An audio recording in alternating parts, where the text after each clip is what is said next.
الرحمن الرحیم۔ کیا ایران پر جنگ آرمیگیڈون کی تیاری ہے، یا شاید سوال اس سے بھی زیادہ خطرناک ہے؟ کیا یہ ممکن ہے کہ دنیا کی سب سے طاقتور فوج صرف ایک جغرافیائی جنگ نہیں لڑ رہی، بلکہ ایک مذہبی پیشگوئی کو پورا کرنے کی کوشش کر رہی ہے؟ یعنی ایک ایسی جنگ جسے بعض لوگ آرمیگیڈون کہتے ہیں، وہ جنگ جس کے بارے میں کہا جاتا ہے کہ اس کے بعد مسیح کی آمد ثانی ہوگی۔ یہ سن کر شاید آپ کو لگے کہ یہ سب کسی مذہبی ناول کی کہانی ہے، لیکن ایسا نہیں ہے۔ ابھی کل کی بات ہے، برطانوی اخبار دا گارڈین میں ایک رپورٹ میری نظر سے گزری۔ اس رپورٹ میں یہ بات سامنے آئی کہ امریکی فوج کے بعض حلقوں میں فوجیوں کو یہ باور کرایا جا رہا ہے کہ مشرق وسطیٰ کی جنگیں محض جغرافیائی یا سیاسی تنازع نہیں، بلکہ گاڈس ڈیوائن پلان کا حصہ ہیں، خدائی منصوبے کا حصہ ہیں۔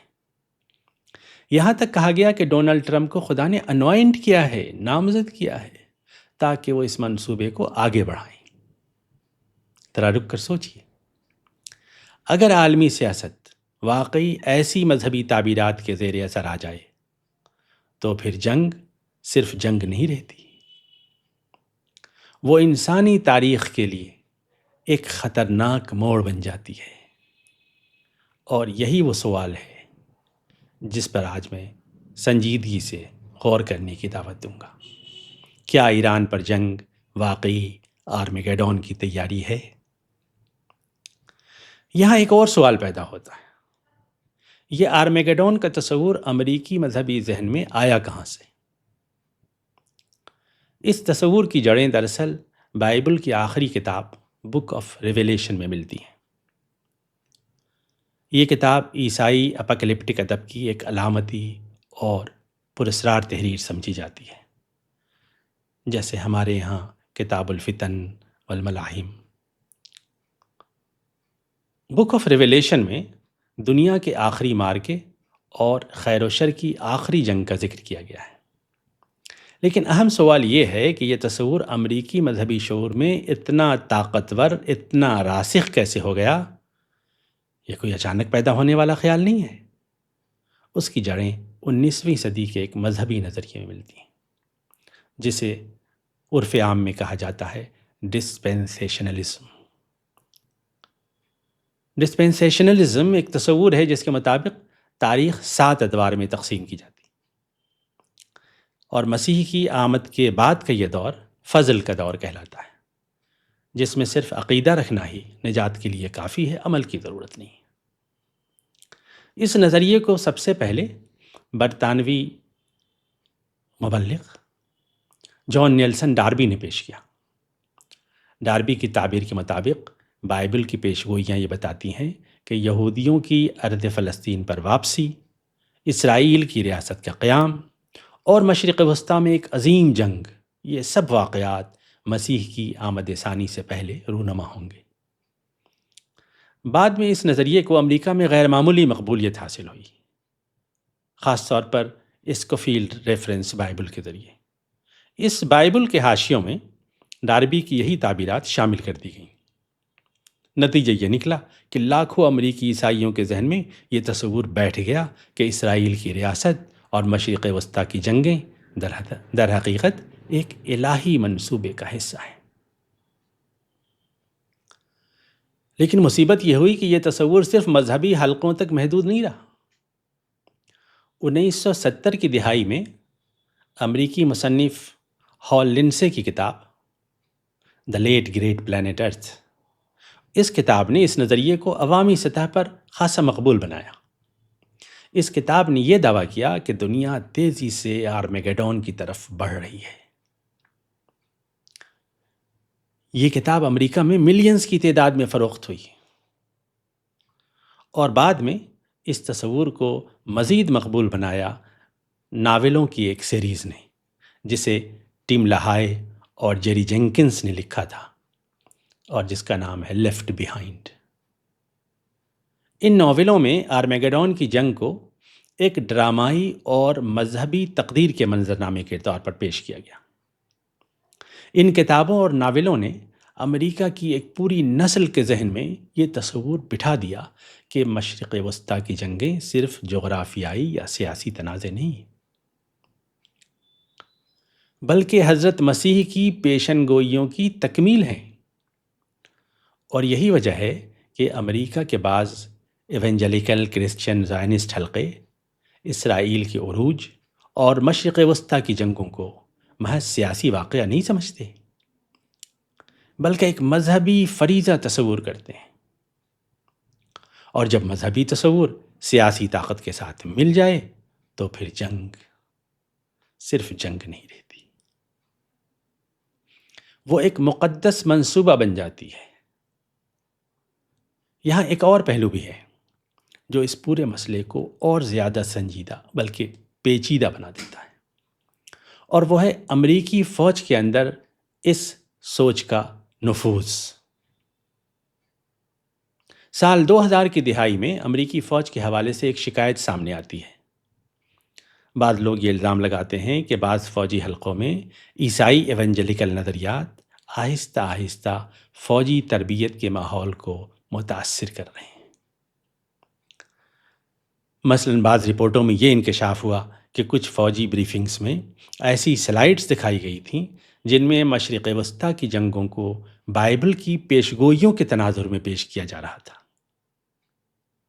یعنی ایک ایسی جغرافیائی اور سیاسی جنگ کو مذہبی تقدیر کے ایک ایسے مرحلے کے طور پر دکھایا جا رہا تھا۔ اسی تناظر میں امریکی فوج کے ایک معروف جنرل، خاص معروف آدمی ہی ہے، ولیم بوائکن، ان کا بھی ایک بیان آیا جو اس وقت خاصے تنازع کا سبب بن گیا تھا۔ انہوں نے اپنی ایک تقریر میں کہا تھا کہ امریکہ کی جنگیں دراصل ایک روحانی جنگ کا حصہ ہیں۔ انہوں نے تو یہاں تک کہہ دیا تھا کہ امریکہ کا خدا دشمنوں کے خدا سے زیادہ طاقتور ہے۔ یہ بیانات اس وقت امریکی میڈیا اور سیاسی حلقوں میں شدید بحث اور تنازع کا سبب بنے تھے، لیکن اس واقعے نے ایک اہم حقیقت کو واضح کیا، یہ کہ ارمیگیڈون اور مذہبی جنگ کے تصورات صرف مذہبی وعظوں تک اب محدود نہیں رہے، صرف چرچوں تک محدود نہیں رہے، وہ آہستہ آہستہ ریاستی طاقت کے اداروں تک بھی سرایت کرنے لگے ہیں۔ اور جب مذہبی پیشگوئی فوجی طاقت کے ساتھ مل جائے تو پھر جنگ صرف جغرافیہ کی جنگ نہیں رہتی، وہ ایک مقدس جنگ بن جاتی ہے، کروسیڈ بن جاتی ہے۔ اور مقدس جنگیں اکثر انسانی تاریخ میں سب سے زیادہ تباہ کن جنگیں ثابت ہوتی ہیں۔ امریکہ میں ایونجلیکل عیسائی ووٹرز کی تعداد تقریباً 70 سے 80 ملین بتائی جاتی ہے، اور یہی گروہ امریکی سیاست میں اسرائیل کی غیر معمولی حمایت کا ایک بڑا سبب سمجھا جاتا ہے۔ اسی پس منظر میں ڈونلڈ ٹرمپ کے دور میں یروشلم کو اسرائیل کے دارالحکومت تسلیم کیا گیا، امریکی سفارت خانہ تل ابیب سے یروشلم منتقل ہوا، اور اسرائیلی پالیسیوں کی کھلی اور بے مثال حمایت کی گئی۔ ان مذہبی حلقوں میں بعض لوگ ٹرمپ کو گاڈز چوزن انسٹرومنٹ کہتے ہیں، یعنی خدا کا منتخب آلہ۔ یہ وہ مقام ہے جہاں مذہب محض ایک عقیدہ نہیں رہتا، وہ سیاسی طاقت کا ایک ہتھیار بن جاتا ہے۔ اسی طرح اسرائیل کے اندر بھی ایک مضبوط مذہبی بیانیہ موجود ہے۔ بعض مذہبی صہیونی حلقے یہ سمجھتے ہیں کہ مسلسل جنگ اور اسرائیلی ریاست کی مسلسل توسیع در حقیقت یہودی مسیحا کے ظہور کا راستہ ہموار کر رہی ہے۔ یعنی جنگ صرف زمین کی جنگ نہیں رہی، وہ ایک مذہبی اسٹیج بن گئی ہے جس پر مذہبی پیشگوئیوں کو پورا کرنے کی کوشش کی جا رہی ہے۔ لیکن یہاں ایک اور سوال پیدا ہوتا ہے، اور شاید یہ سوال ہم مسلمانوں سے بھی پوچھا جانا چاہیے، کیونکہ اگر ہم دیانتداری سے دیکھیں تو اس پورے معاملے میں ایک بڑی فکری کوتاہی مسلمانوں کی طرف سے بھی ہوئی ہے۔ یہ جو آرمیگیڈون تھیولوجی ہے، یہ آج پیدا نہیں ہوئی، یہ کم از کم 2 صدیوں سے مغربی مذہبی فکر کا حصہ رہی ہے، اور پھر آہستہ آہستہ یہ تصور امریکی مذہبی ذہن سے نکل کر امریکی سیاسی شعور میں داخل ہو گیا۔ یہ پہلی بار نہیں ہو رہا۔ 1991 میں جب خلیجی جنگ شروع ہوئی، تب بھی بعض مذہبی حلقوں میں آرمیگیڈون کی باتیں سنائی دے رہی تھیں۔ پھر 2003 میں جب امریکہ نے عراق پر حملہ کیا، تب بھی اسی قسم کی مذہبی زبان اور اپوکیلپٹک تعبیرات سامنے آئیں، اور آج پھر وہی الفاظ، پھر وہی تصور، پھر وہی پیشن گوئیوں کا بیانیہ سنائی دے رہا ہے۔ اس کا مطلب یہ ہے کہ یہ کوئی عارضی رد عمل نہیں ہے، یہ تصور امریکی مذہبی اور سیاسی ذہن کے کسی نہ کسی حصے میں گہرائی سے پیوست ہو چکا ہے۔ اب یہاں ایک اور سوال پیدا ہوتا ہے، اور شاید یہ سوال ہم مسلمانوں سے بھی پوچھا جانا چاہیے۔ جب یہ تصور مغربی مذہبی شعور میں آہستہ آہستہ جڑ پکڑ رہا تھا، تو کیا یہ مسلمانوں کے مفکرین کا کام نہیں تھا کہ وہ اس کا سنجیدہ فکری تجزیہ کرتے؟ خاص طور پر وہ مسلمان مفکرین جو مغرب میں رہتے ہیں، اور خاص طور پر امریکہ میں، جہاں یہ آرمیگیڈون تھیولوجی صرف ایک مذہبی خیال نہیں رہی بلکہ ایک سیاسی قوت بن چکی ہے۔ لیکن افسوس کے ساتھ کہنا پڑتا ہے کہ اس فکری محاذ پر مسلمانوں کی طرف سے کوئی بڑا اور قابل ذکر علمی کام سامنے نہیں آیا۔ اگر اس تصور کا فلسفیانہ اور فکری تجزیہ کیا جاتا، اگر اس مذہبی تعبیر کا سنجیدہ علمی جواب دیا جاتا، تو شاید آج یہ نوبت نہ آتی کہ امریکہ کے اندر ایسے لوگ موجود ہوں جو واقعی یہ سمجھتے ہوں کہ ڈونلڈ ٹرمپ خدا کے منصوبے کا حصہ ہے، اور انہیں اس لیے اس کام کے لیے منتخب کیا گیا ہے کہ وہ آرمیگیڈون کی راہ ہموار کریں۔ یہاں ایک بنیادی نقطہ سمجھنا ضروری ہے۔ اصل مسئلہ مذہب نہیں ہے، اصل مسئلہ مذہب کی میتھیکل تعبیر ہے۔ جب مذہبی پیش گوئیوں کو سیاسی طاقت کے ساتھ جوڑ دیا جائے، تو پھر جنگ کو بھی کہا جاتا ہے کہ یہ خدا کا منصوبہ ہے، اور حکمرانوں کو کہا جاتا ہے کہ یہ خدا کے منتخب نمائندے ہیں یا نامزد نمائندے ہیں۔ اور یہی وہ لمحہ ہوتا ہے جب مذہب روحانی ہدایت سے نکل کر سیاسی طاقت کا سب سے خطرناک ہتھیار بن جاتا ہے۔ یہاں ایک اور بنیادی سوال پیدا ہوتا ہے، کیا واقعی تاریخ اسی طرح چلتی ہے جس طرح اپوکیلپٹک نظریات ہمیں بتاتے ہیں؟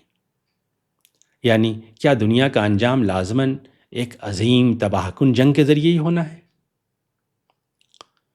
قرآن مجید جب تاریخ کو دیکھتا ہے تو وہ اسے بالکل مختلف زاویے سے دیکھتا ہے۔ قرآن کی نظر میں تاریخ کسی پراسرار مذہبی اسکرپٹ کے مطابق نہیں چلتی، جس میں پہلے سے طے ہو کہ کون سی جنگ کب ہوگی اور کون سی سلطنت کب تباہ ہوگی۔ قرآن تاریخ کو انسانی اخلاق اور انسانی عمل کے آئینے میں دیکھتا ہے۔ اس لیے قرآن کہتا ہے ان اللہ لا یغیر ما بقوم حتی یغیروا ما بانفسہم، یعنی قوموں کی تقدیر کسی خفیہ اپوکیلپٹک منصوبے سے نہیں بدلتی، وہ بدلتی ہے جب انسان اپنے اندر تبدیلی پیدا کرتا ہے۔ اسی طرح قرآن تاریخ کے ایک اور اصول کا بیان کرتا ہے، وَتِلْكَ الْأَيَّامُ نُدَاوِلُهَا بَيْنَ النَّاسِ، یہ دن، یہ اقتدار، یہ طاقت، یہ انسانوں کے درمیان گردش میں رہتے ہیں۔ یعنی تاریخ کوئی مقدس اسٹیج نہیں جہاں مذہبی پیشگوئیوں کا ڈرامہ کھیلا جا رہا ہو، بلکہ یہ ایک انسانی عمل اور اخلاقی انتخاب کا میدان ہے۔ اس لیے قرآن انسان کو خبردار کرتا ہے وَلَا تَرْكَنُوا إِلَى الَّذِينَ ظَلَمُوا فتمسکم النار، ظالم قوتوں کی طرف جھکاؤ آخرکار انسان کو تباہی کی طرف لے جاتا ہے۔ اور قرآن ایک اور جگہ صاف کہتا ہے وَلَا تُفْسِدُوا فِي الْأَرْضِ بَعْدَ إِصْلَاحِهَا، زمین میں فساد نہ پھیلاؤ اس کے بعد کہ اسے درست اور متوازن بنا دیا گیا ہے۔ یعنی قرآن کے نزدیک انسان کا اصل امتحان یہ نہیں ہے کہ وہ کسی آخری جنگ کا انتظار کرے، بلکہ اصل امتحان یہ ہے کہ وہ زمین میں عدل قائم کرے اور فساد کو روکے۔ اور شاید وقت آ گیا ہے کہ انسانیت ایک سادہ مگر گہرا سچ سمجھ لے، دنیا کسی آرمیگیڈون کے انتظار سے بہتر نہیں ہوگی۔ دنیا بہتر ہوگی جب انسان اپنی اخلاقی ذمہ داری کو سمجھے گا، جب وہ یہ مان لے گا کہ خدا نے انسان کو زمین پر خلیفہ بنایا ہے، تباہی کا تماشائی نہیں۔ اور جب وہ یہ سمجھ لے گا کہ تاریخ کسی مسیح کے انتظار سے نہیں بدلتی، تاریخ انسان کے فیصلوں سے بدلتی ہے، اور اگر انسان اپنی جہالت، اپنے تعصبات اور اپنی مذہبی غلط فہمیوں اور التباس کے ساتھ دنیا کو جنگ کی طرف دھکیلتا رہا تو پھر خطرہ یہ نہیں کہ آرمیگیڈون آئے گا، خطرہ یہ ہے کہ انسان اپنے ہی ہاتھوں سے آرمیگیڈون برپا کر دے گا۔